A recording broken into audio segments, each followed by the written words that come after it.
This is an alternate ending to the high C.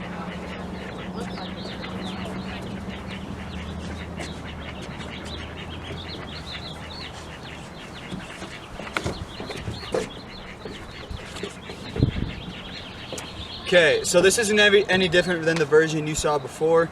It's just the ending, rather going into the cradle, we do something a little different.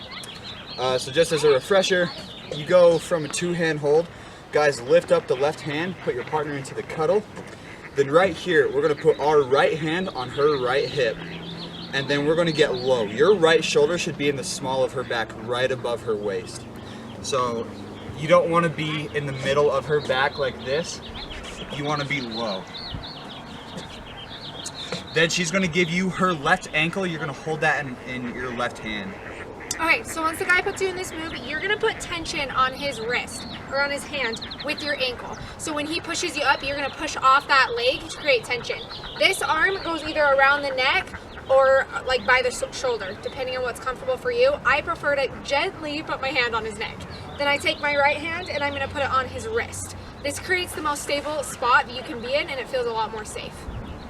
You're going to give her a 3, 2, 1 countdown and pop up. And then right here, guys, you can do a spin if you want. You don't have to.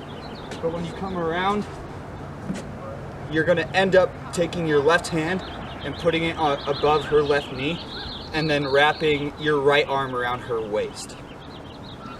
Okay, for girls. So when you're upside down, I usually grab my hands together while pushing off with that ankle still.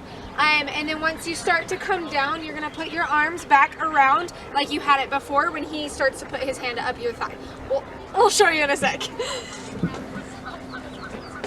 So right here, guys, left hand above the left knee, right arm around the waist, go through the legs, and then pop up, catch the right leg.